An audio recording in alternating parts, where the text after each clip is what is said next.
wherever you are and whatever time you're listening to this. Good morning, good afternoon, and good evening. This is the Market Color Podcast, where we keep you posted on the latest developments in the global financial markets, and we do that by first giving you a broad overview of the global markets so as to give you a big picture perspective of the global economy. This is then followed by the Kenyan segment, where we review the performance of the domestic markets with a view to covering all the major asset classes. And finally, we wrap up the podcast by addressing the topical issue for that week so as to bring you up to speed with the latest financial headlines. Ladies and gentlemen, this here is episode number 209, and in this episode we're reviewing the performance of the financial markets during the 16th week of 2026, and that is from Monday the 20th to Friday the 24th of April. And without further ado, this is your host Jamuhuri, and together let's dive right in.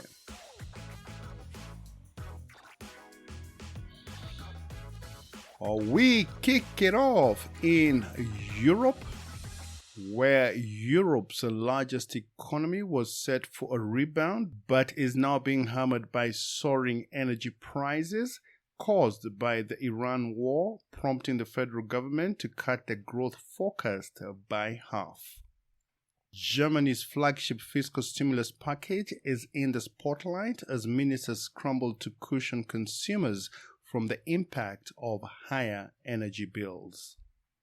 Before the war, the country had been powered by rising industrial orders, reducing inventories, and improving sentiment, thanks mainly to fiscal spending on defense and infrastructure.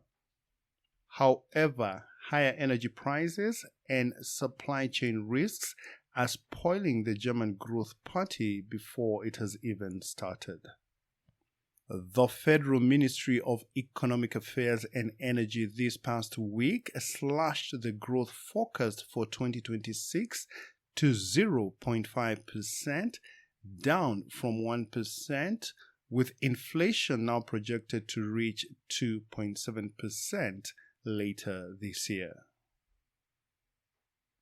Over to the United Kingdom, where preliminary data from the Office for National Statistics showed on Wednesday that inflation jumped to 3.3% in March as the Iran war sparked a sharp increase in fuel prices. Economists polled by Reuters had expected the inflation rate to accelerate to the same 3.3%, up from 3% in the 12 months to February. This latest data is the first hard evidence of the impact of the Iran war on consumer prices in the UK. The rise in inflation was largely due to increased fuel prices, which saw their largest increase for over the past 3 years. A sharp rise in energy prices on the back of the Iran war has been blamed for renewed inflationary pressures. And while the conflict continues, economists expect to see consumer prices accelerate even further. Before the war began on the 28th of February, the Bank of England was expected to cut interest rates as inflation was cooling towards its 2% target rate. However, that is unlikely to happen in the short term.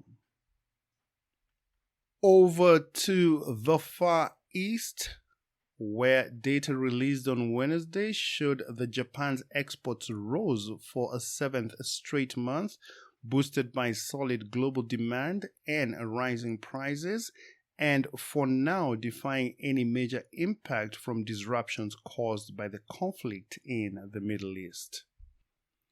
The data showed that total exports by value rose by 11.7% in the 12 months to March 2026, whilst imports grew by 10.9% during the same period. As a result, Japan recorded a trade surplus of 667 billion yen, which is equivalent to $4.18 billion US, and that is for the period to March 2026. While the closure of the Strait of Hormuz has choked Gulf energy shipments and disrupted global supply chains, higher export prices have supported Japan's trade sector. On Wall Street this past week, the S&P 500 and the Nasdaq Composite closed at record levels on Friday after investors were given a hopeful sign that peace talks between the United States and Iran would soon take place in Pakistan.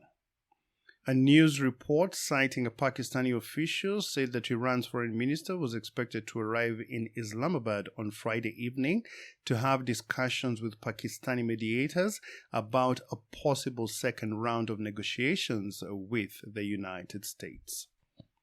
Both the S&P 500 and the Nasdaq hit fresh all-time intraday highs, with the broad market index closing up by 0.8% to settle at 7,165, while the tech-heavy Nasdaq Composite added 1.63% to settle at 24,836. However, the Dow Jones Industrial Average was the contrarian for the day as it fell by 79 points to end the week at 49,230. In the government bond market, U.S. Treasury yields ticked lower on Friday after the Justice Department abandoned a criminal investigation into the Federal Reserve Chairman Jerome Powell, paving the way for the Senate to vote on nominee Kevin Warsh as his replacement to head the U.S. Central Bank. Also on Friday, consumer sentiment continued to trend at a record low levels in the month of April, even as a ceasefire took hold in the Middle East. According to the latest consumer survey by the University of Michigan, the consumer sentiment reading came out at 49.8, which was slightly above the initial April reading of 47.6, which is the lowest reading ever recorded. However, the reading still marked a 6.6% decline from a month ago and a 4.6% decrease from the same period last year. Meanwhile, inflation expectations in the near term remain elevated, with consumers seeing prices rising by 4.7% in 1 year's time. In response, the yield on the 2-year Treasury note, which more closely tracks short-term Federal Reserve interest rate policy, dropped more than 4 basis points to settle at 3.78%. Meanwhile, the yield on the benchmark 10-year Treasury bond was down by more than 1 basis point to close at 4.306%. In the commodity markets, oil prices were mixed on Friday as the United States and Iran were expected to hold direct talks in Pakistan. While the ceasefire between the US and Iran has held, the conflict has evolved into naval blockades, keeping the vital Strait of Hormuz closed as both sides attempt to gain economic leverage in order to secure a deal that is favorable to their own interests. For your information, before the war began, about 20 million barrels of oil and petroleum products were shipped through the Strait of Hormuz on a daily basis.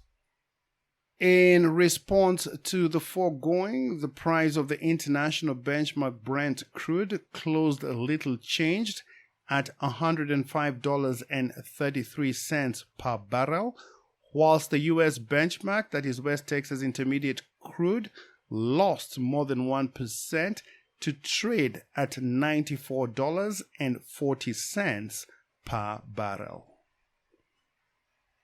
In the precious metals market, the price of gold rose on Friday but was on track for its first weekly loss in the past 5 weeks as lingering inflation concerns and the uncertain state of the US-Iran war kept markets on edge.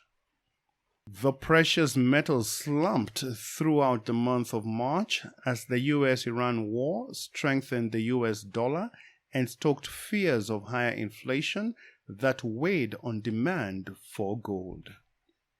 More recently, after the ceasefire agreement, the conflict has basically come to a standstill, but the crucial Strait of Hormuz still remains closed as both sides attempt to gain economic leverage from the blockade.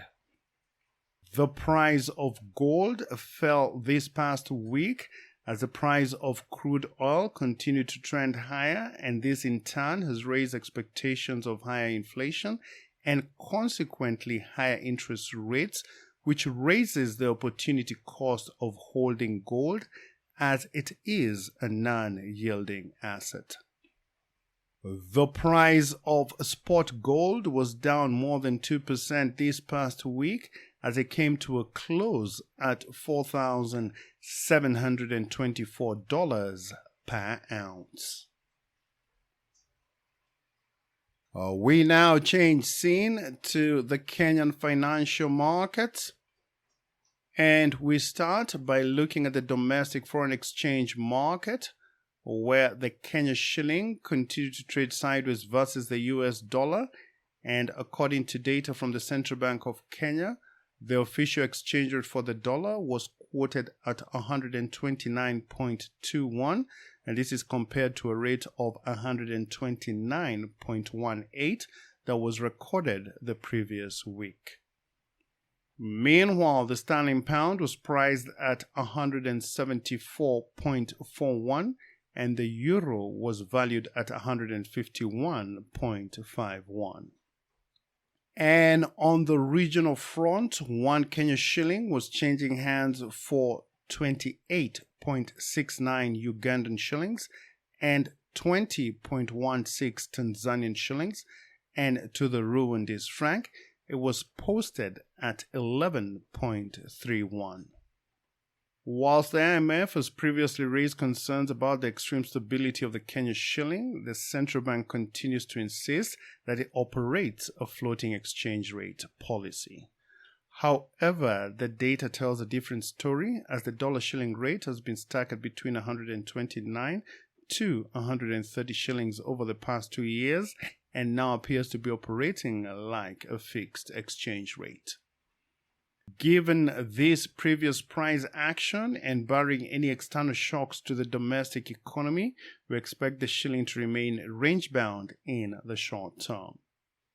However, in the longer term, the outlook for the Kenya shilling still remains negative, and this is evidenced by the country's excessive national debt, which now stands at about 70% of the country's gross domestic product and consumes about 65% of total revenue collections. On foreign exchange reserves, during the past week, Kenya's usable foreign exchange reserves declined by $67 million for a grand total of $13.23 billion, which is equivalent to 5.6 months of import cover. This level of reserves is in line with the central bank's statutory requirement to endeavor to maintain at least 4 months of import cover. Despite this relatively massive position, Kenya's foreign exchange reserves still remain under intense pressure, and this is partly due to the persistent current account deficit, where imports perpetually exceed exports, and is further exacerbated by our ever-increasing external debt repayments that have pushed the country to the precipice of a sovereign debt default. In the money markets, during the past week, the interbank market remained well-funded and was also supported by the central bank through open market operations. For your information, open market operations refers to the purchase and sale of government securities by the central bank in order to regulate money supply and interest rates in the interbank market. The overnight interbank rate, which is now referred to as the Kenya shilling overnight interbank average, aka KESONIA, this is the rate that banks used to lend to each other and is now the new reference rate for lending transactions by commercial banks. The overnight interbank rate remained stable at 8.76%, which is in line with the current central bank rate at 8.75%. Meanwhile, the excess reserves held by commercial banks in relation to the cash reserve ratio that is currently set at 3.25%, this averaged at around 71.4 billion shillings.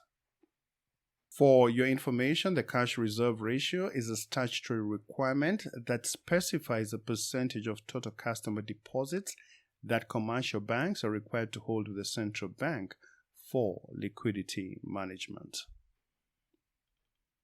In the government securities market, the weekly Treasury bill auction was held on Thursday, the 23rd of April, and the central bank received bids totaling to 13.7 billion shillings against an advertised amount of 24 billion shillings, representing a performance rate of about 57%.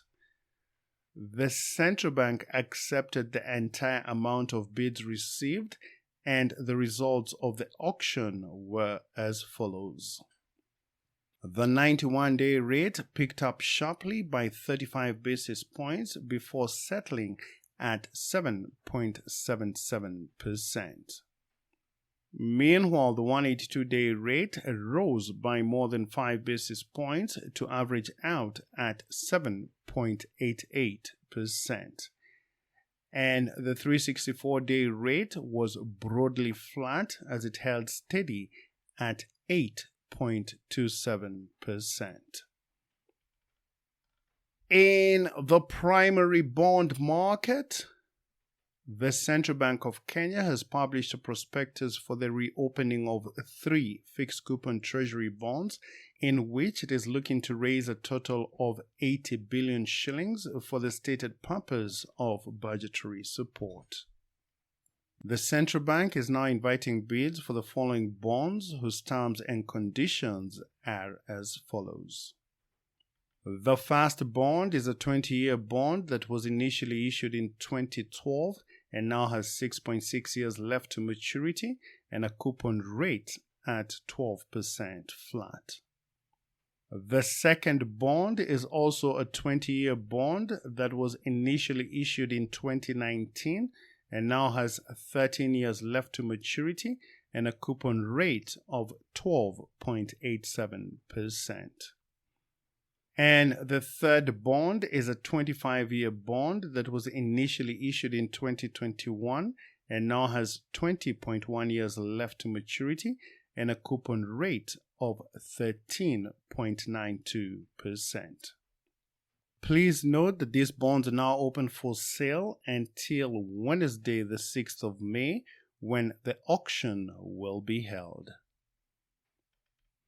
In the secondary bond market, the Central Bank of Kenya has published a prospectus for a switch auction in which it is inviting investors to switch their investments from the source bond, which matures in July 2027, and to reinvest their funds in the destination bond, which matures in July 2041. The central bank is looking to switch a total amount of 10 billion shillings, and the terms and conditions of the bonds are as follows. The source bond is a 10-year bond that was initially issued in 2017 and now has 1.2 years left to maturity, which is on the 19th of July 2027, and this bond has a coupon rate of 12.96% and a current yield to maturity of 8.72%. As for the destination bond, this is a 20-year bond that was initially issued in 2021. This bond has 15.2 years left to maturity, which is on the 22nd of July 2041, and this bond has a coupon rate of 13.44%. Please note that this switch auction is now open until Monday, the 18th of May, when the auction will be held. Up next is our topical issue, and this week we are looking at the risk of upward pressure on interest rates as the government increases its domestic borrowing target. The governor of the Central Bank of Kenya has said that the recent increase in the domestic borrowing target for the 2025-2026 fiscal year is unlikely to exact additional pressure on interest rates, given that a large portion of the projected 996 billion shillings has already been tapped from the market. In its first supplementary budget for the 2025-2026 financial year, the government has raised the domestic borrowing target to 996 billion shillings, and this is up from the initially planned amount of 635 billion shillings. This marks an increase of 361 billion shillings and has sparked fears of renewed pressure on domestic interest rates. The revised domestic borrowing target followed an expansion of the 2025-2026 budget by 363 billion shillings for a total budget of 4.66 trillion shillings, and this is on the back of a wider revenue shortfall of 1.3 trillion shillings.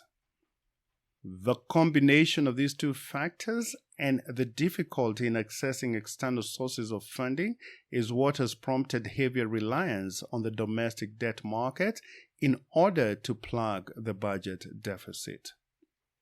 The central bank governor, Kamau Thuge, however, downplayed the risk of upward pressure on interest rates, noting that the risk had been mitigated by the front-loading of domestic borrowing in the first 3 quarters of the current financial year. Interest rates have generally been on a downward trend, with the average commercial bank lending rate falling from a peak of 17.2% in November 2024 down to 14.8% as at the end of February 2026. This steady decline has been supported by the central bank's prolonged monetary easing cycle, as the central bank's benchmark rate has dropped from 13% at the start of 2024 down to 8.75% in April 2026, which is a decline of 425 basis points that was aimed at boosting credit to the real economy.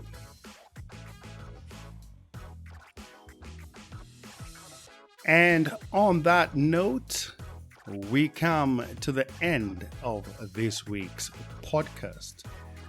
Thank you for listening to the Market Color podcast, and I hope that you found it to be useful and informative.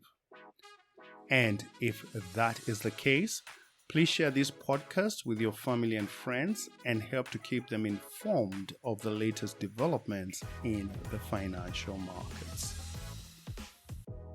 Please also consider becoming an active subscriber with a minimum monthly contribution of just $10.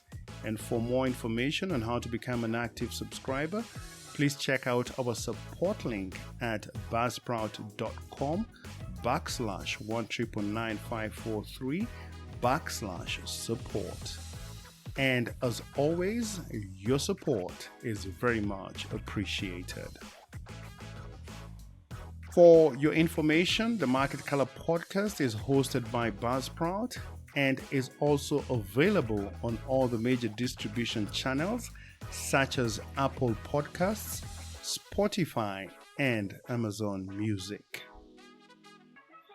And if you have any ideas or feedback on how we can improve this podcast, please feel free to reach me on the following email address.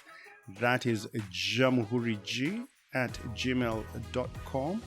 Jamhuri spelled Jamuhuri.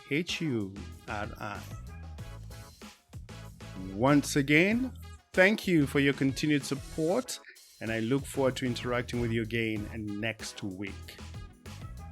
And in the meantime, please do have yourself a blessed and fantastic week ahead.